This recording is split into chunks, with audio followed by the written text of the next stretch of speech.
All right, guys, today I am going to be doing some testing of the paper stock that the Succulent Dragons coloring book is going to be printed on.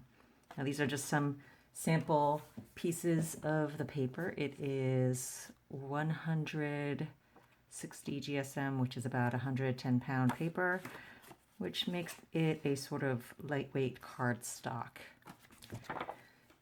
Now it is uncoated, so it is not glossy, which means that you'll be able to use all sorts of coloring implements on it. And right now I'm going to try out a few different things.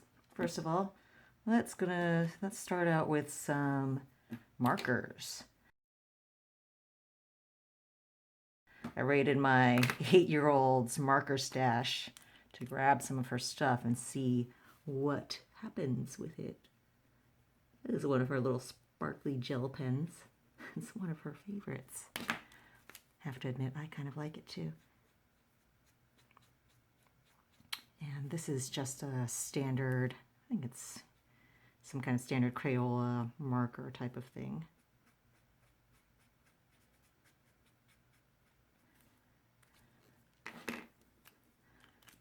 I like how that looks. That's a little fun. I got this little sparkly stuff blending out as I go on this string of pearls.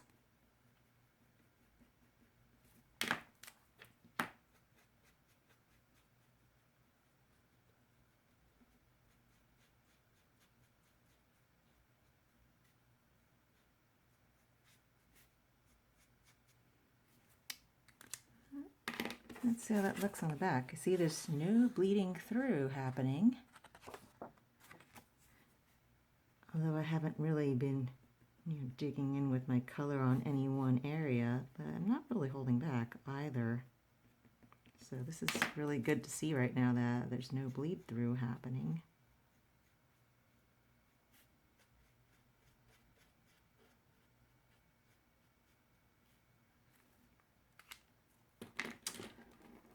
See, here's another one of her pens.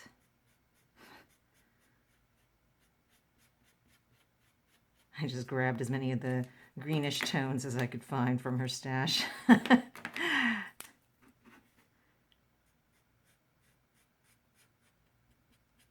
What's funny is that my kid, she learned early on to just toss out the markers that were dried out, and so it causes her no end of frustration when we would go to friends' places and you dig through this giant, huge stash, this shoebox of markers, and 90% of them would be completely dry or duds. You couldn't do anything with them.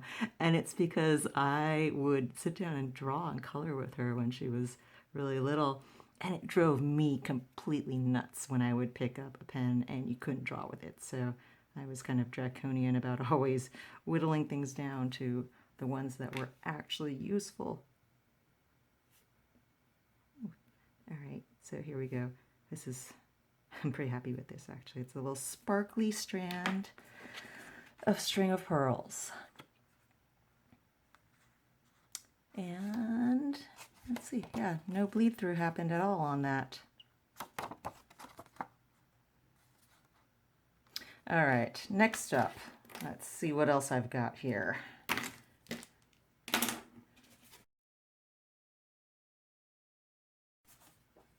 We've got Prismacolors. This is a set that I splurged on when I was in high school. I remember trying Prismacolors for the very first time when I was about, I was a senior in high school. So what age is that? I think that's like 17-ish, 18 maybe. And prior to that, I had only ever used, cheapy, non-artist grade type of colored pencils as far as drawing materials went. And once I tried Prismacolors, there was no going back for me. I realized, oh my gosh, these things actually, they're actually artist tools. They're not just something that you muddle around with and play with coloring books that are printed on newsprint type paper. Anyway, I've had this set That is to say, forever. That means, because this has been ever since then. I mean, I've added some colors to the set. That's why not all of them quite fit in the box, and I have some of them just kind of taped to the front of my box. This was a set of about, let's see, 48 colors. And over the years, when I started using them again here and there, pick them up, I added a few other colors. So anyway, I mean, I don't anticipate any trouble with working on this paper with colored pencils. That's sort of what the expected medium is for most coloring books, most adult coloring books, I think, these days. So, of course, it works out very nicely. There's a little bit of tooth on this paper. So, you know, if you press harder with Prismacolors, you can get this sort of waxy, glossy sheen to it. That was one of the things that I always really liked about them.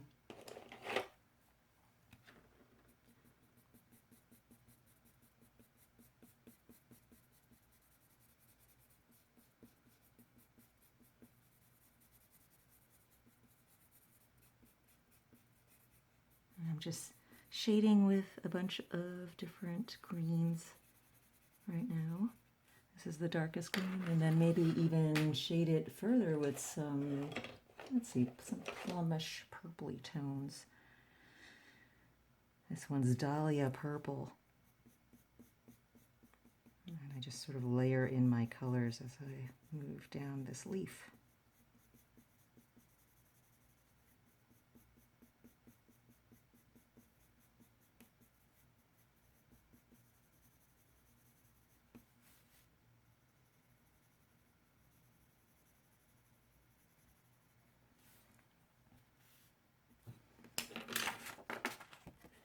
There we go. That's sort of what it would look like if I continued with the rest of this little succulent here. And in fact, let's show you the rest of it in sped up time lapse. This is much faster than I actually draw, just so you know. All right, next up, what do I got? Ooh, next up is the real test. Watercolors. This is what everyone has been asking me about. And they're saying, can I paint with watercolors on this paper? Now, first of all, let me state that it is not watercolor paper. But at some preliminary testing that I've done on this little sheet, it does seem to hold up pretty well with watercolor.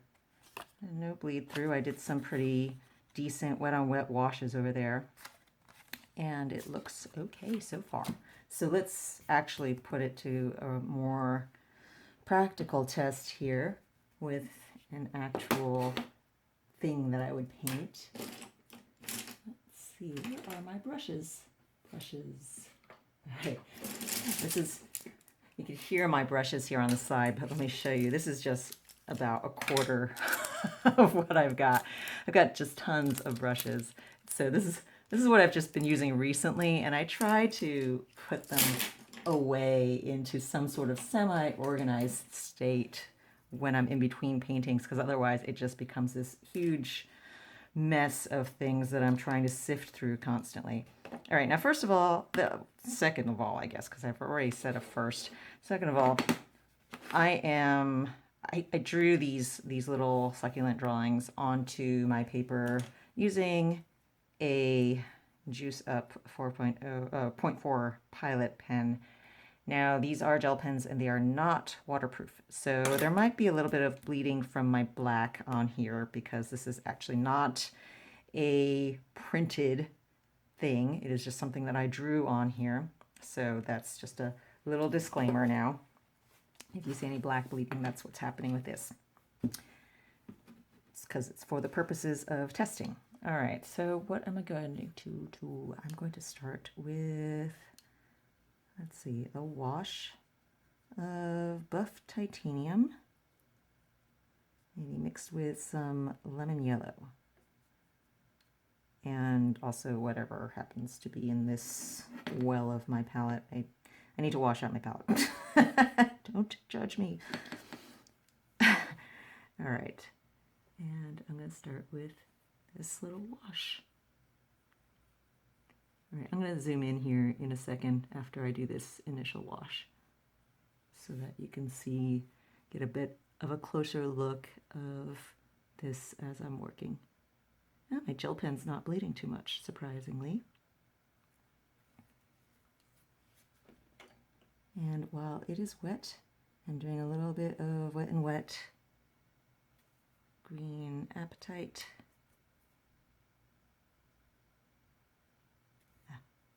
Not wet enough. It's a little bit hard for me to tell exactly the moisture level of my leaves here right now because of the way I'm filming this. So I have my paper at an unusual angle from where I would usually work and be able to see the glossiness of the liquid. That's usually how I can tell what the moisture level is. So let me finish this Wet n Wet part right now, and then I'm going to shift to a closer view that will also help with my angle of seeing this, as well as you guys being able to see it better. Okay, so there's a start right now, shifting. All right, here we go. We're zoomed in now, getting a closer look at things. In case you want to know, this is the plant I'm working from. Oh my gosh, it's really big because I'm zoomed in, but gives you an idea of the colors that I'm doing here with the watercolors. All right, so that initial layer works really well. I'm going to continue with that for my outer leaves. So it is a, again, buff titanium and lemon yellow mixture initially for the first wash. And then after that, I do some Wet n Wet with green Appetite. Green Appetite is one of Daniel Smith's Primatech gemstone-based colors. So what I really like about their Primatech line is that there's a lot of granulation that happens when you have enough liquid for your paint to move around in. Now that is then going to be a tricky proposition when you have paper that is not watercolor paper, because it is not standardly used for large amounts of liquid. But that's sort of why I'm doing that right now, to test out and see what happens with it on here, so that you guys can know what to expect when you're playing around with this coloring book as well, if you decide to do watercolors on it. Also, don't forget that I'll be including the PDF version of the book as well, which means that if you so choose to do, you could always print out onto your more preferred watercolor paper surface.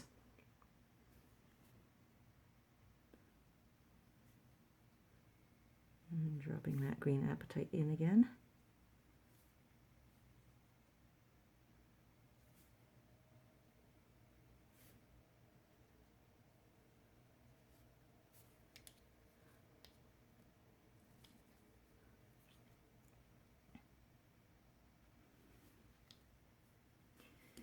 And you notice I'm actually sort of skipping leaves as I go around. I'm not really just doing each leaf adjacent to each other.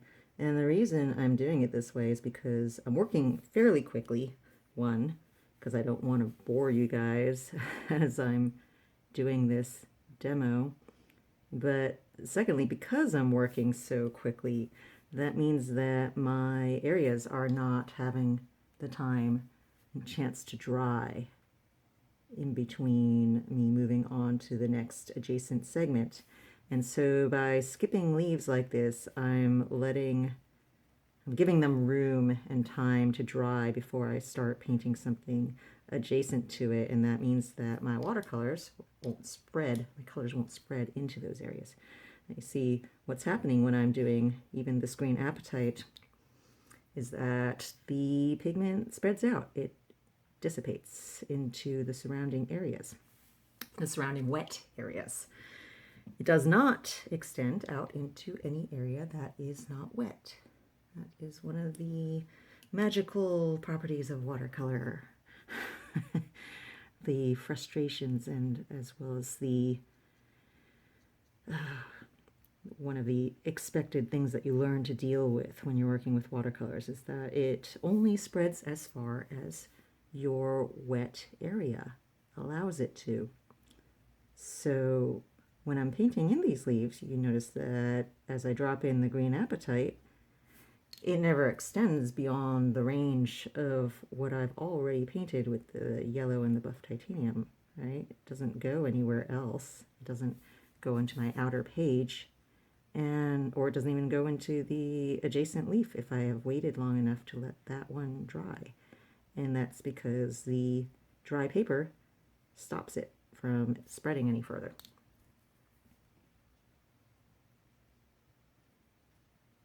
Now, if I were impatient and I decided to just wet the entire surface of this painting area that I'm working on all at one time, and then I were to go and try and do this shading with the green apatite, there would be no controlling which areas it spread and did not spread into, and it would all sort of go out into the entire plant. And that could be good. There are times when that is a very useful thing, and that might be a look that you're going for. For example, if instead of each of these individual leaves having their sort of radiated green, if I wanted just to have the center area be this larger area of radiation, then that would be a good way to do it. I would just paint the center, paint the whole plant, and then drop some color right in the middle, and that would then spread out through all of the leaves in this even distribution, radiating out from the center.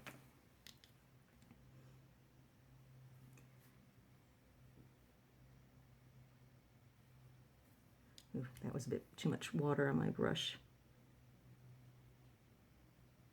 All right.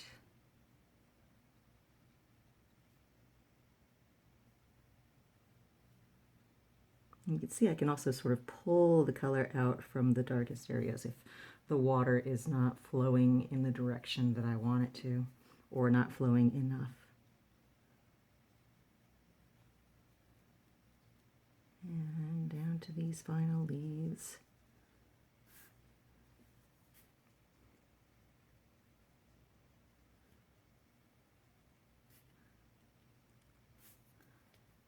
And some more green apatite.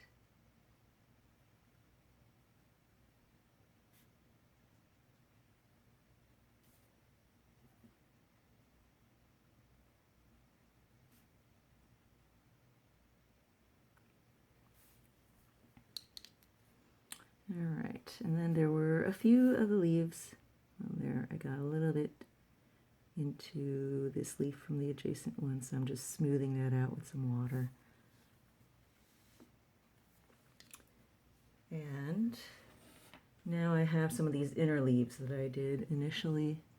That's all dry right now. So what I'm going to do, let's see, some of the adjacent ones are a little wet, so I just have to be really careful as I do this. But, oops, there goes the care.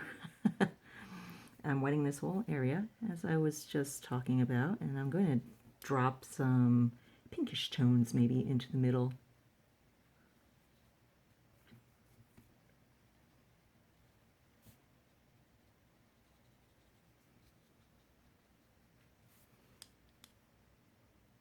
Quinacridone pink is what I'm going to put there. Just a little bit. Ooh, watch that spread, you see? It's just spreading out from the middle. And I'm just pulling it out a little bit into these surrounding leaves so it's not so completely even.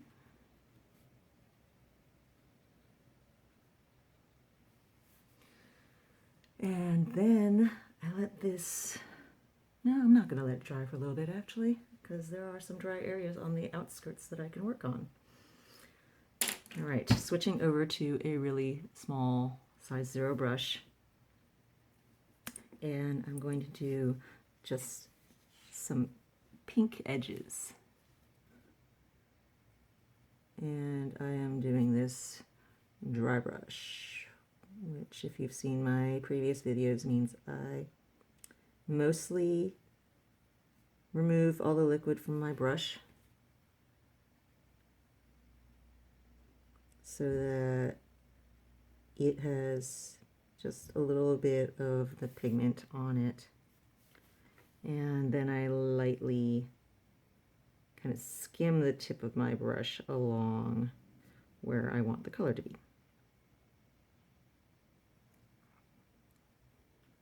And this allows for a sort of colored pencil effect and handling.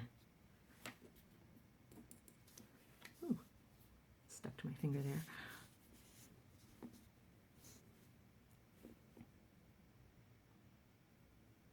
And I'm just doing that along all of these outer leaves because those are the ones that are dry right now.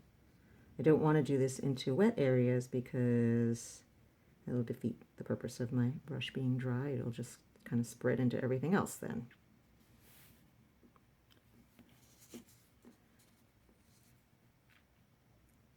This is a lot of what watercolors is sometimes, is kind of leapfrogging your wet areas as you work on one segment of your painting after another, and you pick and choose the parts that are currently dry in order to work your secondary layers while you're waiting for other parts.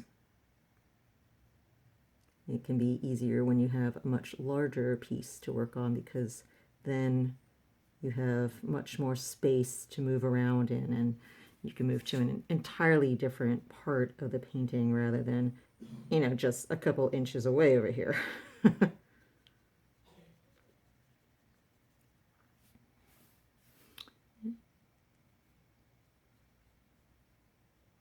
And I didn't like how my water forward edge over here just ended really abruptly, so I'm actually blending that pink out from there in that area, which was still wet.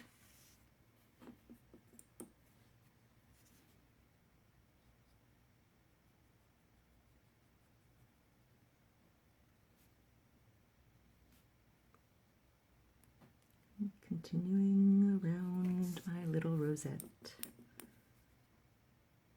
Ooh, too much.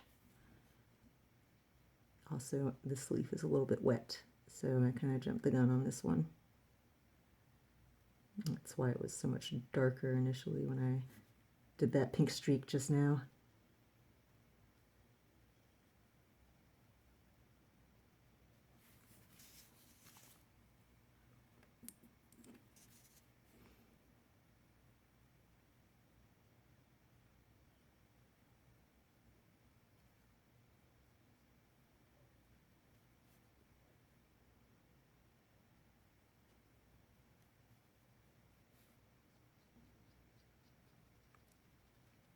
Let's see, are these guys dry? Yeah, they're dry.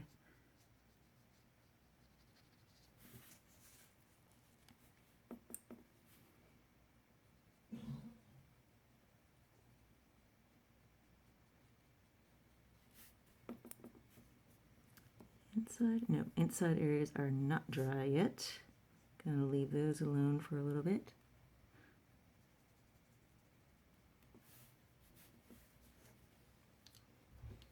And I'm going to do a little bit more shading with greens. Let's see, what greens am I using right now? Gotta pull over my palette menu.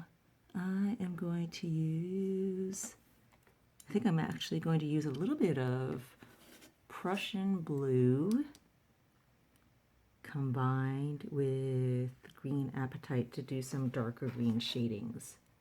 So there's my Prussian blue and there's my green Appetite. All right. So those are the two colors I am mixing currently. And with that, again, still a dry brush, I'm going to now do some streaky shading.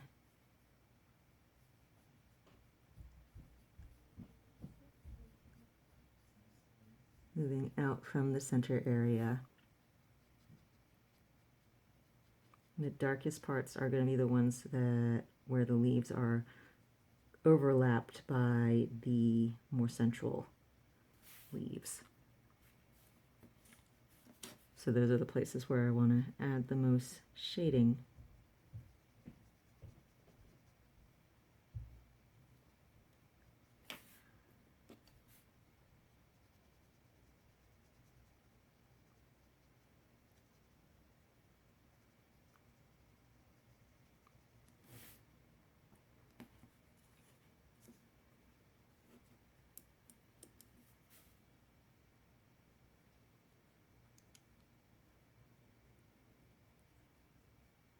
And I'm keeping my paint actually fairly undiluted so that I get this really dark, rich color.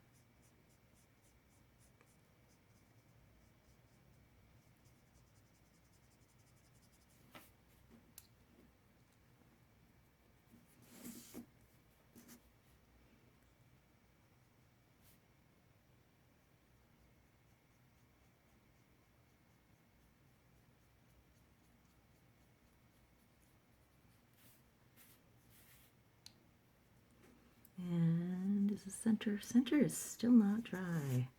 I put a lot of liquid in there.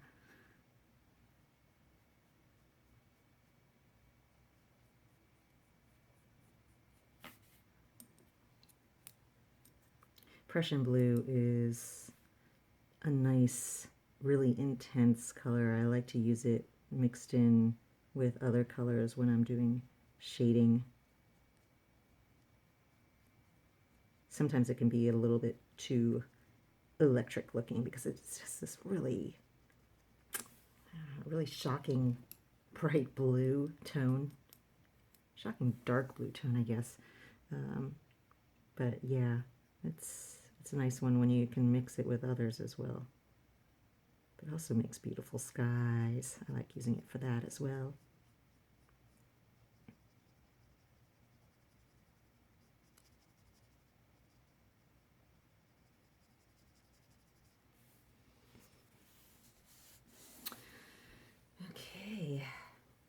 I think that I can start working a little bit on those central leaves now.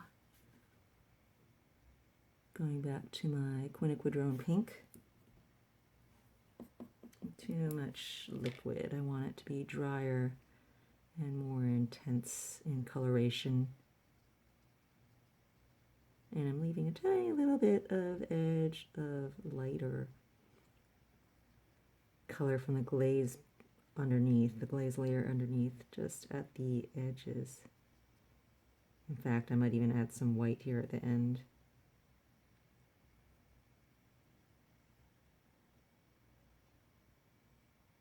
I might not need to.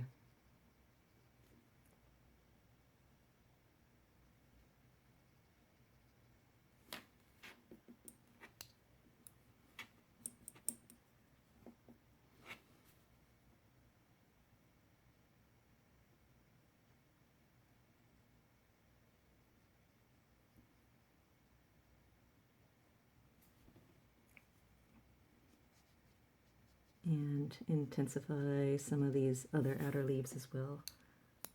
I'm doing a little bit more. Oh, too much liquid. You see that when you do dry brush, it's kind of like a really narrow margin of what's too much and what's a good amount and what's not enough sometimes.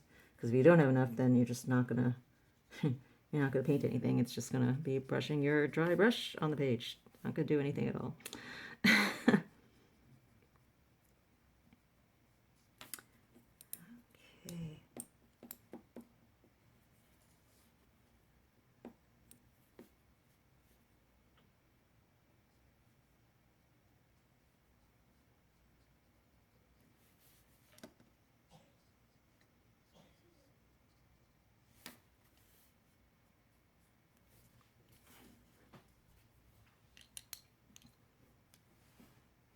think I'm going to actually do one more glaze along some of those outer leaves.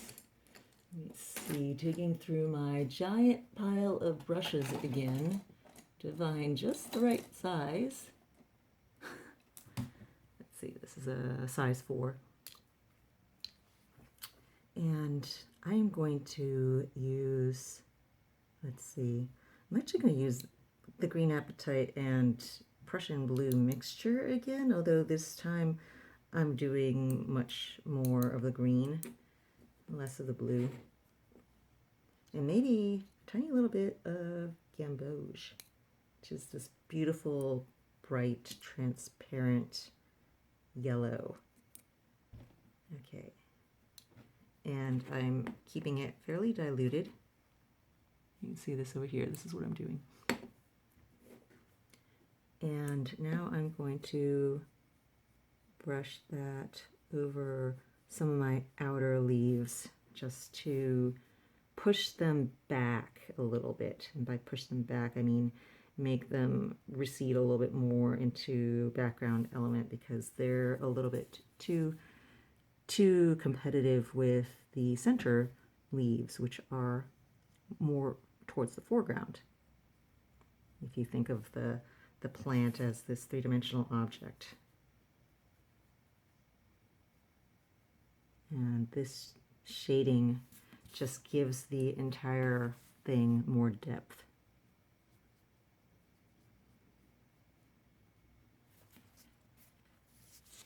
As well as making it just more colorful in general.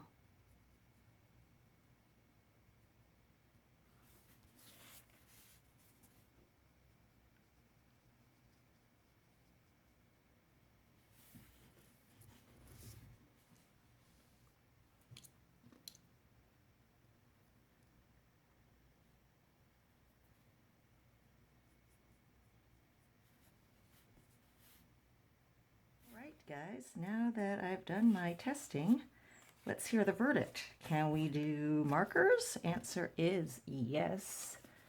Can we do colored pencil? Answer is also yes. That one was kind of the easy one. And finally, can we do watercolors? The answer on that one, surprisingly, is yes. So I hope you guys have fun with your own coloring adventures when Succulent Dragons is printed and on your doorstep.